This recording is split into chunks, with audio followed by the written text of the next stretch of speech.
सुमन जब भी अपने बच्चे को दूध पिलाती थी तो उसका देवर उसके सिर के ऊपर आकर खड़ा हो जाता था।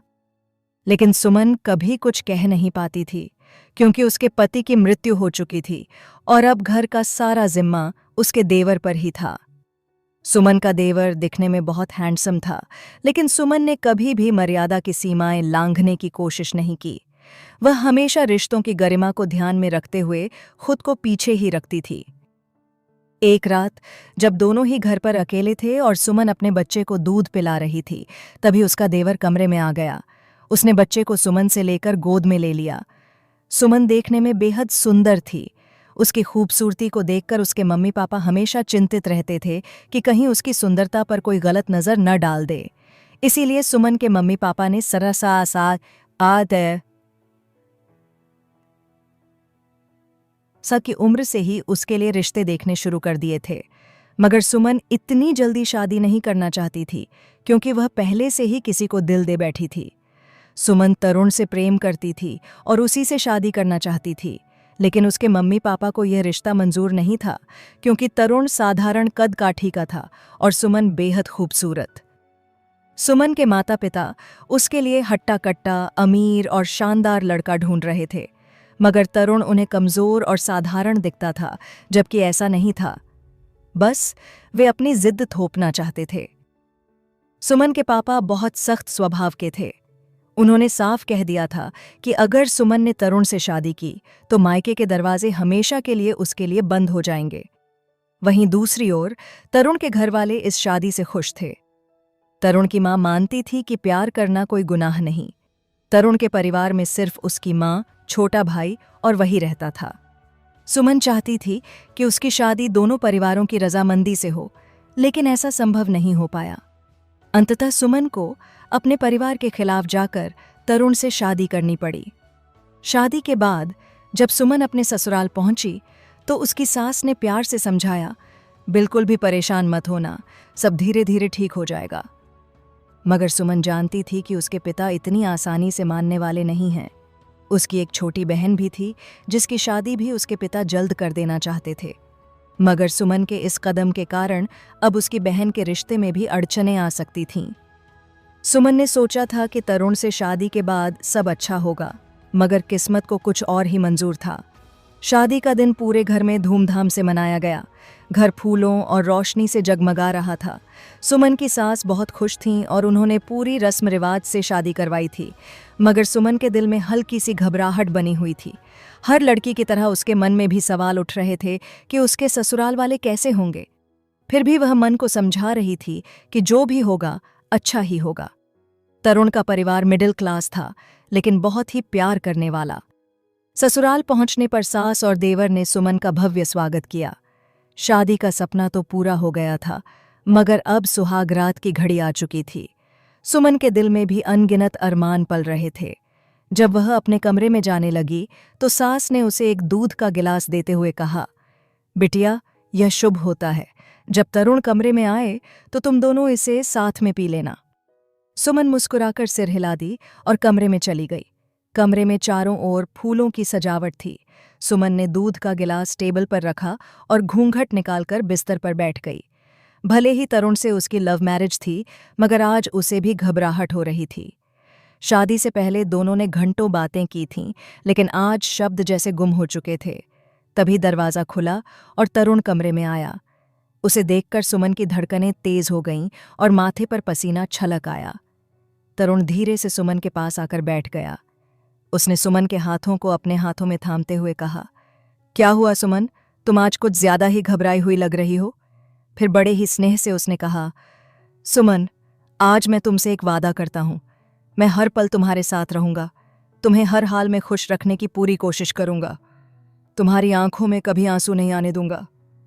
सुमन उसकी आंखों में झांकती रही। तरुण की आंखों में उसे अपने लिए अपार प्रेम और सच्ची भावना दिखाई दे रही थी। उसकी घबराहट धीरे धीरे कम हो गई। तरुण ने उसे अपने गले से लगा लिया और कमरे की लाइट बंद कर दी। अंधेरे में दोनों एक दूसरे की बाहों में सिमट गए।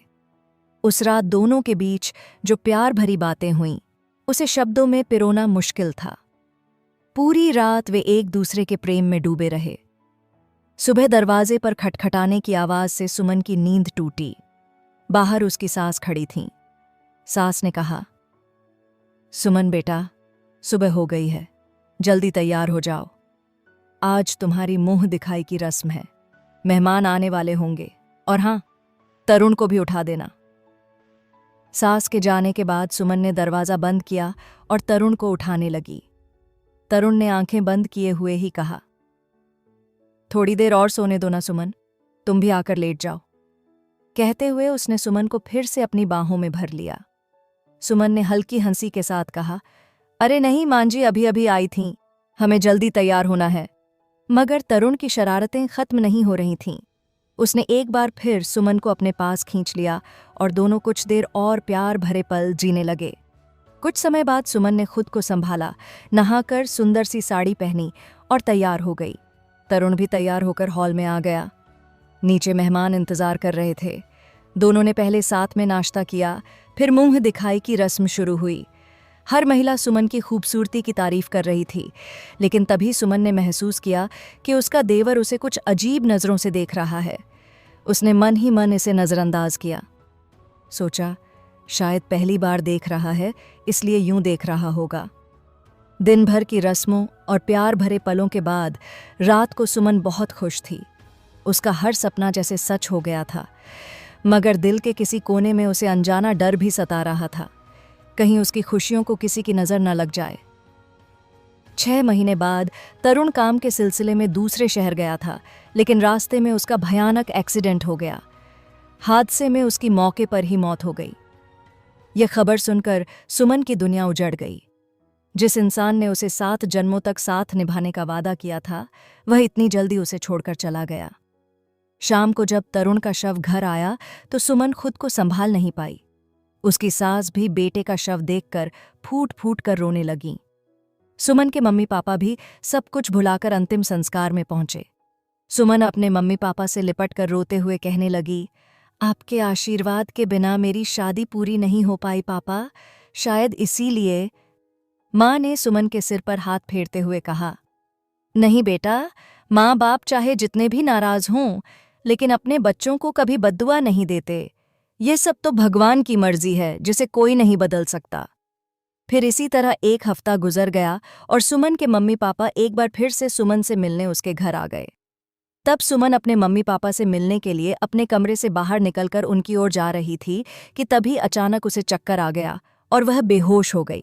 जब सुमन की आंख खुली तो उसने खुद को अस्पताल में पाया। सुमन के होश में आते ही डॉक्टर उसे देखकर कहने लगी कि आज से आपको अपनी सेहत का और भी ज्यादा ख्याल रखना पड़ेगा, क्योंकि अब आप मां बनने वाली हैं।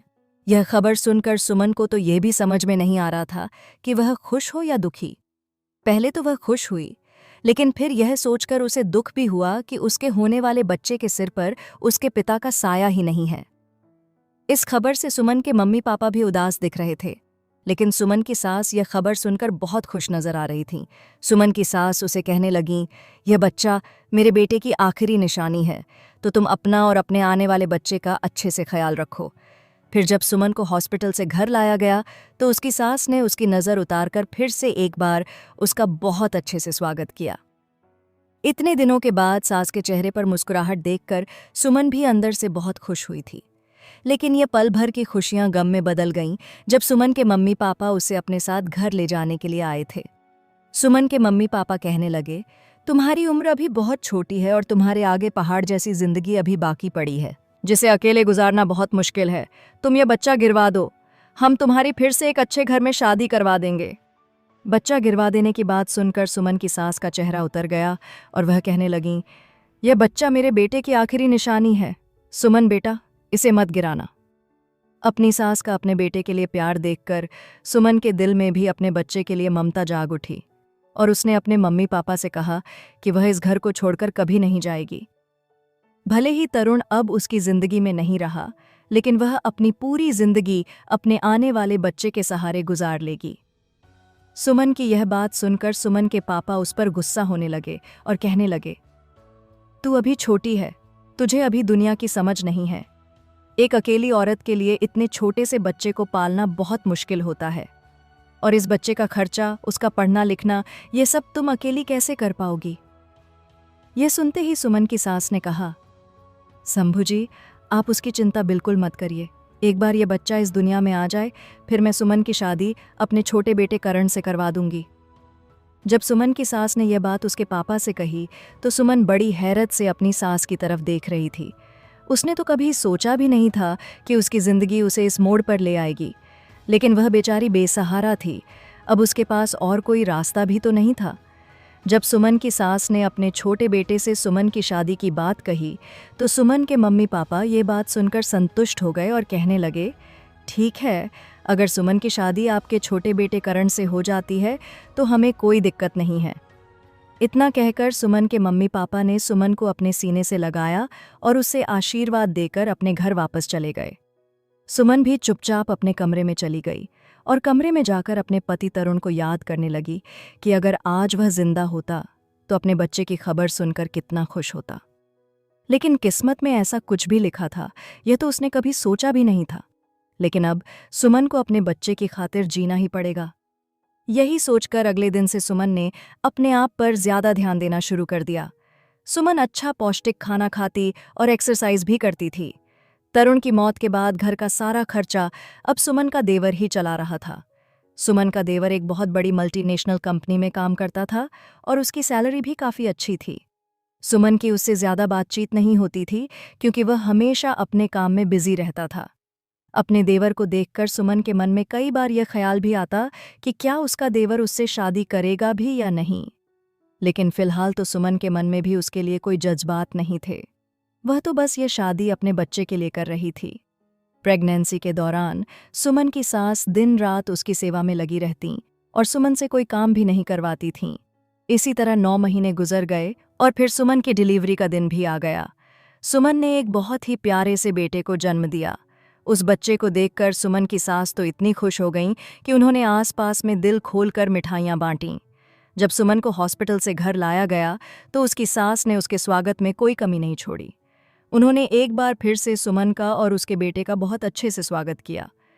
नाती की पैदाइश की खुशी में पूरा घर खुशियों से भर गया। सुमन के मम्मी पापा भी उसे मिलने के लिए सुमन के ससुराल आए थे। वे लोग भी सुमन के बेटे के लिए काफ़ी सारे खिलौने और ढेर सारे कपड़े लेकर आए थे, जिन्हें देखकर सुमन बहुत खुश हुई थी। ये सब देखकर सुमन फिर एक बार तरुण की याद में खो गई और सोचने लगी कि आज अगर तरुण जिंदा होते तो वह भी अपने बेटे के लिए इसी तरह ढेर सारे कपड़े और खिलौने लेकर आते। यही सोचकर सुमन की आंखों से आंसू आ गए, लेकिन उसने अपने बेटे के लिए एक बार फिर से खुद को संभाल लिया।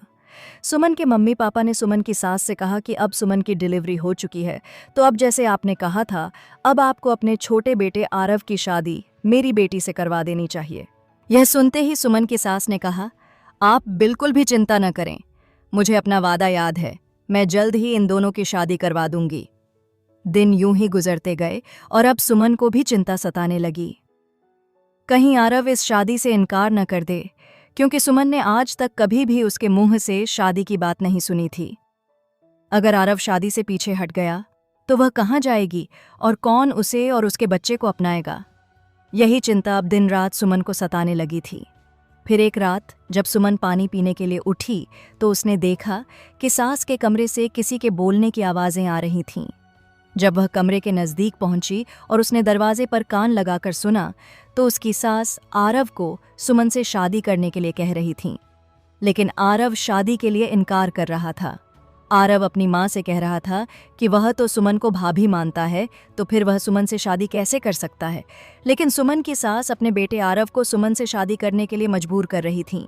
सुमन की सास आरव से कहने लगीं, अगर तुम उसे नहीं अपनाओगे तो वह मेरे तरुण की आखिरी निशानी को लेकर चली जाएगी और मैंने उसके मम्मी पापा को जुबान दी है कि मैं तुम दोनों की शादी करवाऊंगी। सुमन की सास अपने बेटे आरव से मिन्नतें करने लगीं, आरव बेटा मान जाओ, तुम्हारे ऐसा करने से तुम्हारे भाई के बेटे को एक पिता का साया मिल जाएगा। क्या तुम नहीं चाहते कि तुम्हारे भाई के बेटे को एक अच्छी जिंदगी मिले और तुम्हारे भाई तरुण की आत्मा को शांति मिले। सुमन की सास आरव को समझा रही थीं, लेकिन जब आरव ने अपने मुंह से एक शब्द भी नहीं कहा तो उसकी खामोशी को सुनकर सुमन चुपचाप अपने कमरे में वापस चली गई। आज सुमन फिर से तरुण को याद करते हुए अंदर ही अंदर बहुत रो रही थी। उसे इन सारी बातों से बहुत तकलीफ हो रही थी, क्योंकि उसकी जिंदगी में सिर्फ परेशानियां ही लिखी हुई थीं।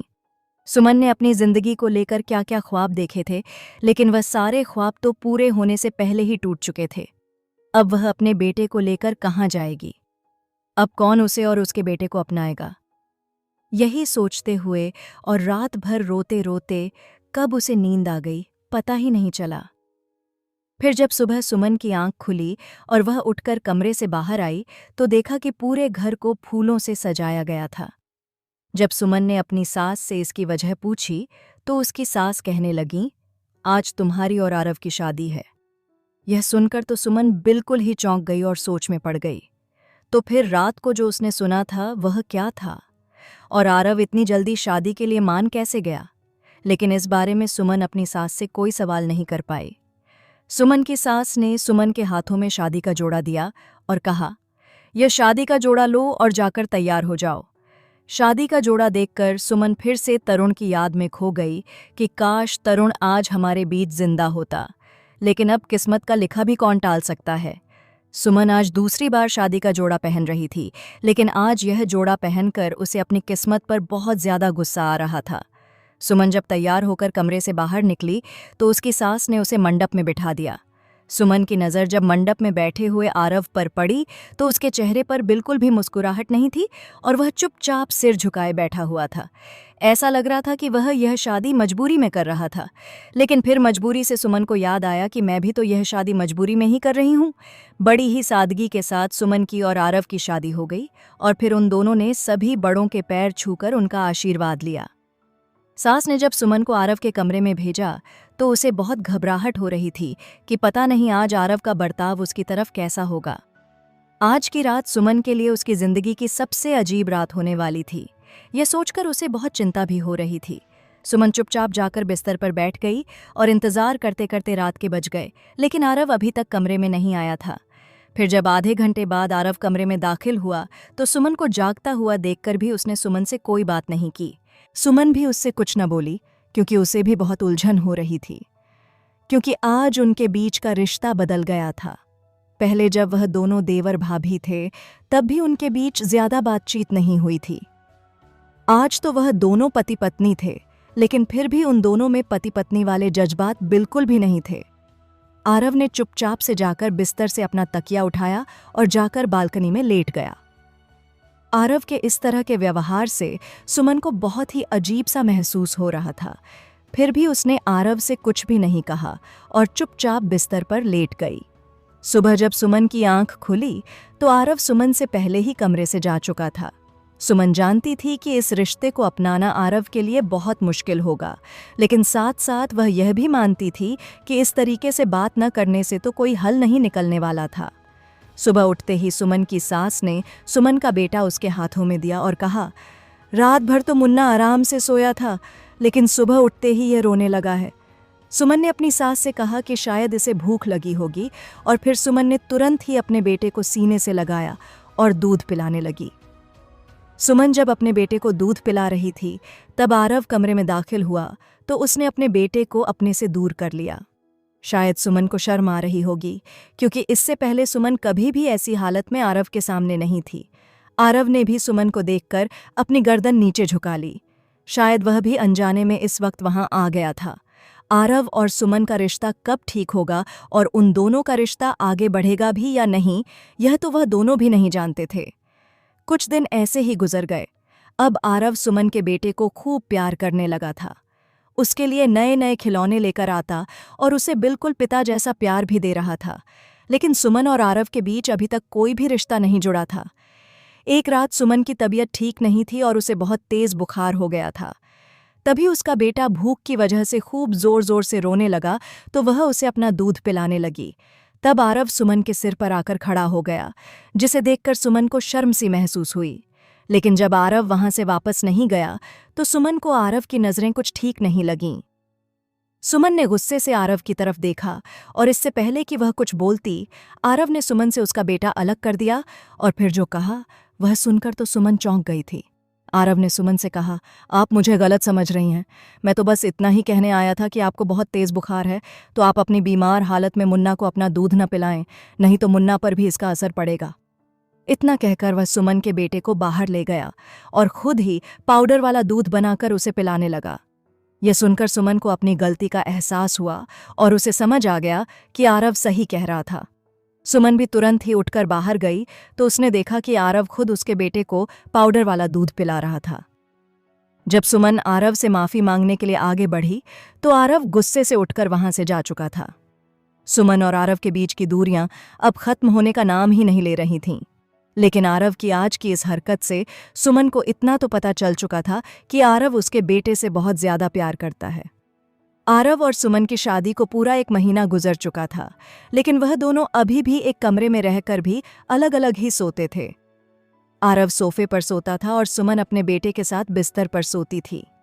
एक दिन सुमन की सास उसके कमरे में आई और कहने लगीं, बहू, क्या आरव और तुम इस शादी से खुश हो? तो सुमन ने सिर हिला दिया। फिर उसकी सास कहने लगीं, क्या तुम दोनों के बीच पति पत्नी का रिश्ता बन गया है? सुमन अपनी सास की बात का मतलब अच्छे से समझ गई थी कि वह क्या पूछना चाह रही थी, इसलिए सुमन ने गर्दन झुकाकर ना में सिर हिला दिया। यह सुनकर उसकी सास कहने लगीं, तुम्हारी शादी को पूरा 1 महीना हो गया है और तुम दोनों के बीच अभी तक पति पत्नी का रिश्ता नहीं जुड़ा। ये तो बिल्कुल भी ठीक नहीं है।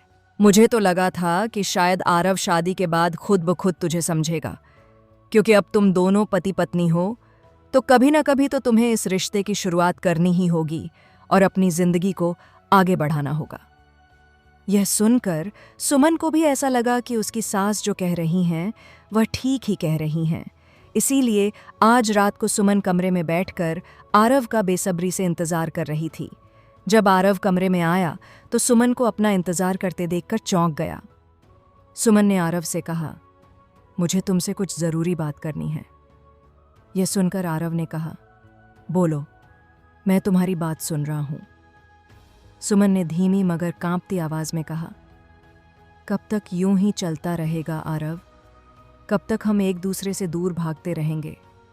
हमारी शादी को पूरा 1 महीना हो चुका है, लेकिन हमारे बीच अब तक पति पत्नी का कोई रिश्ता नहीं बना। माँ भी इस बात को लेकर हर पल परेशान रहती हैं। सुमन की यह बातें सुनकर आरव का चेहरा गुस्से से तमतमा उठा। उसने तेज आवाज में कहा, मैंने यह शादी सिर्फ माँ के कहने पर की थी ताकि तुम मुन्ने को उनसे दूर न ले जाओ। सुमन ने आरव का हाथ पकड़कर उसे समझाने की कोशिश की, लेकिन आरव ने झटक कर कहा, मुझसे कभी भी दोबारा हाथ लगाने की कोशिश मत करना। सुमन, मैंने यह शादी सिर्फ अपने भाई के बेटे के लिए की है ताकि मैं उसे पिता का प्यार दे सकूं, मगर मैं तुम्हारे और अपने रिश्ते को कभी आगे नहीं बढ़ा सकता। इतना कहकर आरव गुस्से में कमरे से बाहर निकल गया, लेकिन दरवाजे के पास खड़ी उसकी माँ, जो यह सारी बातें सुन चुकी थीं, ने आरव का हाथ पकड़ लिया और अपने कमरे में ले गई। उधर सुमन कमरे में अकेली बैठी थी। उसकी आंखों से आंसुओं की धार बह रही थी। दिल में एक ही सवाल गूंज रहा था, क्या यही उसकी किस्मत थी? काफी देर तक यूं ही आंसू बहते रहे। फिर उसने अपने आंसू पोंछ लिए और मन ही मन एक बड़ा फैसला कर लिया। अब इस रिश्ते को और नहीं निभा पाऊंगी। तलाक लेकर इस बंधन से खुद को भी और आरव को भी आजाद कर दूंगी। उसे पता था कि यह फैसला उसकी जिंदगी में कई मुश्किलों और चुनौतियों को खड़ा करेगा, लेकिन अब वह हर चुनौती से लड़ने के लिए तैयार थी। यूं ही बैठे बैठे कब रात के 2 बज गए उसे खुद भी पता नहीं चला। रात को जब आरव कमरे में लौटा तो सुमन ने धीमे मगर दृढ़ स्वर में कहा, कल हम तलाक की प्रक्रिया शुरू कर देंगे ताकि तुम्हें भी इस मजबूरी से आज़ादी मिल जाए और मैं भी अपने बेटे के साथ अपनी जिंदगी जी सकूं। यह सुनकर आरव एक पल के लिए सन्न रह गया। फिर बिना कुछ बोले सुमन के पास आया, उसे बेड पर बिठाया और खुद उसके पैरों में बैठ गया। उसकी आंखों में भी आंसू थे। माफ कर दो सुमन, मुझसे बहुत बड़ी गलती हो गई है। आरव की आवाज़ कांप रही थी। मैं जानता हूं हमारी शादी किन हालातों में हुई थी। तुम मेरे भाई तरुण की पत्नी थी, मेरी भाभी, इसलिए मैं इस रिश्ते को दिल से अपनाने की हिम्मत नहीं जुटा पाया, लेकिन मैं सचमुच कोशिश करूंगा। बस थोड़ा वक्त दो। सुमन कुछ समझ नहीं पा रही थी कि अचानक यह बदलाव कैसे आया। तभी उसने देखा कि आरव के पीछे उसकी सास खड़ी थीं। सास ने आगे बढ़कर सुमन का हाथ थामा और भावुक स्वर में बोली, सुमन बेटा, मेरी गलती थी। एक बार आरव को मौका दे दो। मैं वादा करती हूं कि आगे से तुम्हें कोई शिकायत नहीं होगी। आरव ने सुमन का हाथ थामते हुए कहा, मैंने जो भी किया उसके लिए शर्मिंदा हूं। बस मुझे थोड़ा समय दो, मैं तुम्हारा भरोसा फिर से जीतना चाहता हूं। आरव की आंखें भर आई थीं। वो अपने भाई तरुण को याद करते हुए बोला, काश आज भाई तरुण जिंदा होते तो शायद यह दिन कभी देखने को नहीं मिलते, हम सब खुश रहते। तरुण का नाम सुनकर सुमन की आंखों में भी आंसू आ गए। उसने खुद को थोड़ा संभाला और कहा, ठीक है आरव, मैं तुम्हें एक मौका दूंगी, लेकिन जब तक हम पति पत्नी का रिश्ता पूरी तरह से स्वीकार नहीं कर पाते तब तक कम से कम दोस्ती का रिश्ता तो निभा ही सकते हैं। क्योंकि जब तक हम एक दूसरे से बात नहीं करेंगे, एक दूसरे को समझेंगे, कैसे हमारी चुप्पी ने ही हमारे बीच दीवार खड़ी कर दी है, इसे मिलकर ही तोड़ना होगा। इतना सुनकर सासू माँ ने सुमन के माथे को चूम लिया और बोली, खुश रहो बेटा, मुझे तुमसे यही उम्मीद थी। बस मेरे बच्चे खुश रहें, मेरे तरुण की आखिरी निशानी मेरे पास रहे, इससे ज्यादा मुझे कुछ नहीं चाहिए। इतना कहकर वह मुस्कुराते हुए अपने कमरे में चली गईं और आरव और सुमन भी अपने कमरे में सो गए। अब आरव का सुमन के प्रति व्यवहार धीरे धीरे बदलने लगा था। हर दिन वह सुमन से खुलकर बातें करता, उसके बेटे का भी पहले से ज्यादा ख्याल रखने लगा था। उनके बीच की दूरियां अब मिटने लगी थीं और धीरे धीरे दोनों एक दूसरे के करीब आने लगे थे। एक दिन आरव सुमन को बाहर घुमाने के लिए ले गया। जब सुमन पहली बार आरव के साथ उसकी बाइक पर बैठी तो उसके मन में हल्की हिचकिचाहट थी। आरव कभी बाइक को धीरे चलाता तो कभी अचानक तेज कर देता, कभी कभी अचानक ब्रेक लगाकर सुमन को अपने करीब आने पर मजबूर कर देता। सुमन की नज़र जब बाइक के शीशे पर गई तो उसने आरव के चेहरे पर शरारत भरी मुस्कान देखी। तब वह समझ गई कि आरव यह सब जानबूझकर कर रहा है। सुमन ने भी मुस्कुराकर आरव को पीछे से कसकर पकड़ लिया। आरव के चेहरे पर भी सुकून और खुशी दिखाई दी। दिन भर वे यूं ही घूमते रहे और शाम होते ही घर लौट आए। घर पहुंचते ही सुमन ने देखा कि घर में कोई भी नहीं था। बेटे की चिंता ने उसे बेचैन कर दिया और वह भागती हुई अपने कमरे की ओर बढ़ गई। पीछे से आरव आवाज देता रहा, सुमन धीरे चलो। लेकिन बेटे की चिंता में डूबी सुमन दौड़ती ही चली गई। जैसे ही कमरे का दरवाज़ा खोला तो सामने का नज़ारा देख उसकी आंखें हैरानी और खुशी से भर उठीं। कमरे में फूलों की बारिश हो रही थी।